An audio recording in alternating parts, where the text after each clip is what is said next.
Alright guys, Demont coming back at you.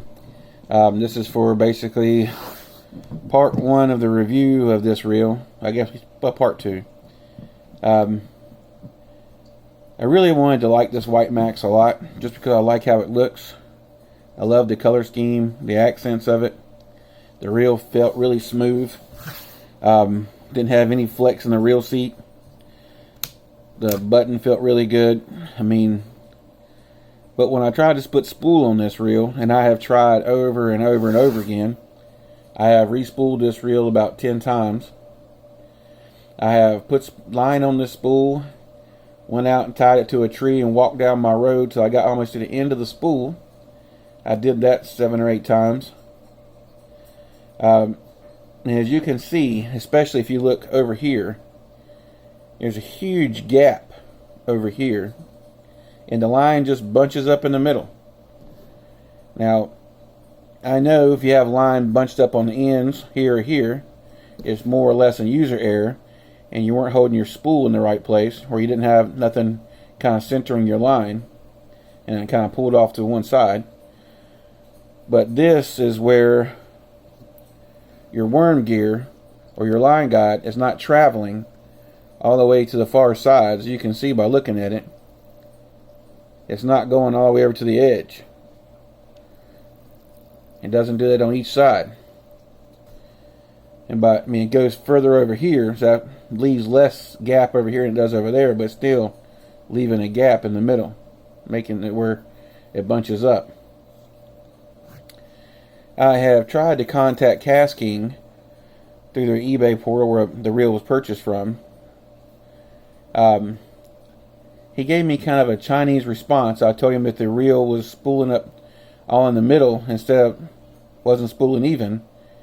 And he asked me, what does that mean? The spool not turning?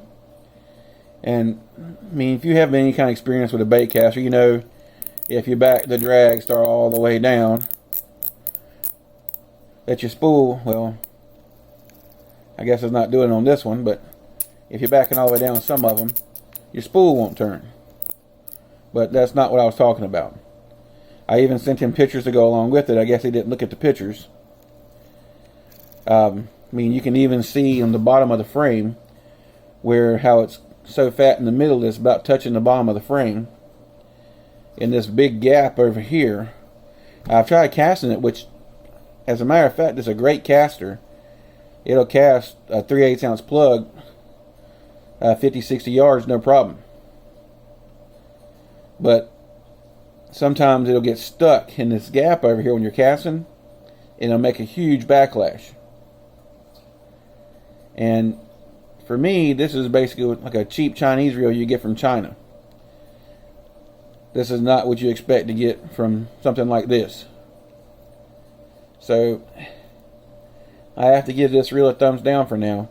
I'll let you know if I finally get some response back from customer service. I'll try to contact the customer service on the website, and we'll go from there. Next thing I want to show you guys is I was doing some shopping in the Tackle Wearhouse bargain bin, and let's do this here. A lot of you guys know me. I'm either throwing really big baits or I'm throwing really small baits. I do throw everything in between, but I kind of like to throw things that other people aren't throwing. So when I was on Tackle Wearhouse, I had to get a few things. Let's see what we got here. I want to get a new spooling station. This is for I want to keep in the boat. This looked really nice. This is a Jewel Pro Spooler. I got jigs and stuff all over it. But the main thing I want to show you is Tackle Wearhouse had these guys on sale for $19.99. And they're normally $40. And these are the dual hardcore, the Ninja Twitching Glider. And they have some really good looking colors. They look really nice. Let me get this paper out of the way. And they also had some of these Savage bluegills, which these are line throughs. These look really nice as well. I think these were on sale for $9.99, which is pretty amazing. I've used a lot of Savage Gear stuff in the past. They make a great product. I haven't used any of the duals yet. I'm kind of interested to see just how their glide baits work. I've used a lot of S gliders. I've used a lot of crazy things in the past. Wow, look how bright color is, super bright. Wow. I did not think it was going to be that bright. Wow. I mean, I know it said chartreuse shad, but my gosh. Wow, they'll be able to see this in some dirty water coming at them. But I think it'll work. I mean, I like that you get extra tails with them. And even some of the some more expensive ones, you don't get extra tails. You gotta buy those separate. That's a nice color, that prism shad.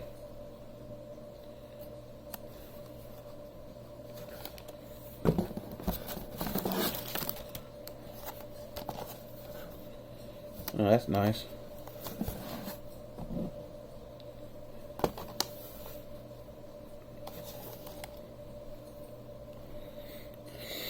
I wish I could read Japanese writing, but it says slow sinking jointed swim bait with wide S action.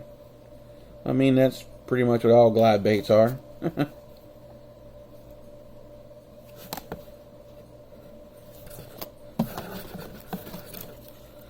here's another one. Oh, I like that color a lot. Wow, that looks really nice.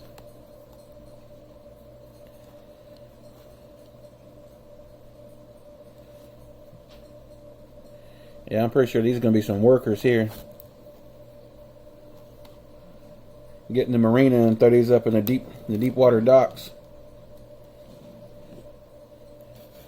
That's my favorite place to throw them, around the deep water marina dock pylons.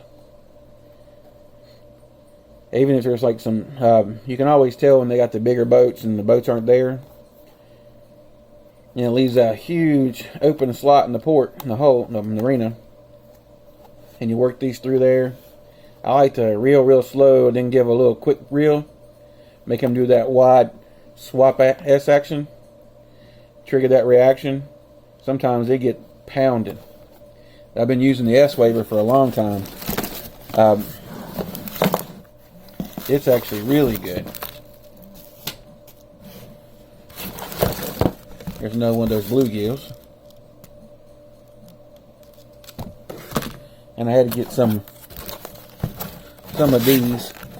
These were on sale as well. I know you guys have all seen these. These little Optimum line throughs. These things have been workers for as long as I've been fishing swim baits. But I like throwing the small size like these guys are here. I've got bigger ones too, but these little small ones when the bite stuff, they can trigger some really big ones. These are all great colors. I really like that chartreuse shad right there. That's really good.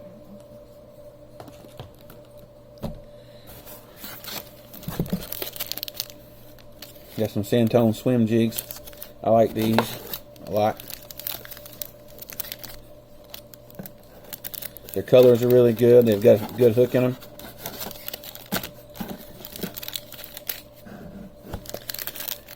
And it is swim jig season right now. That's pretty much all that's in this box. Just a bunch of different swim jigs. Stuff I like to throw. I like to throw either a bluegill pattern like this and this one, or a shad pattern. That's mostly what I have. You won't find any different colors.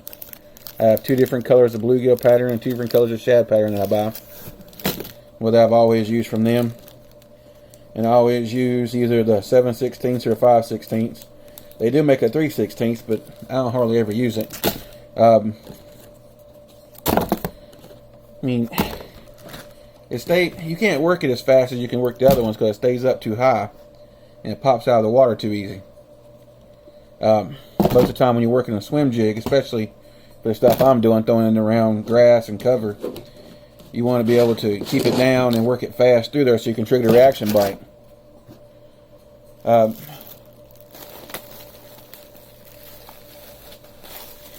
really think this looks good. Look at that. That's the new Taklewearhouse, that brown wood pattern in black. Man, that's a sharp looking shirt right there. And you know you get the shirts with them anytime you make a decent order. But anyway, I'm going to go ahead and sign out. If you have any questions, please ask away. I'm more than glad to help you. If you like what you see, please like, comment, subscribe. I'll be making more videos. I'm trying to get more stuff in and make videos like I used to make. I'm working on a new logo. I'm working on getting a new entry like I used to have. I went through quite a good deal this last few years. I'm trying to get things back how they should be. If you want to, just ask me a question, anything you want to know. More than glad to help. Alright, big bass lovers, you have a great day.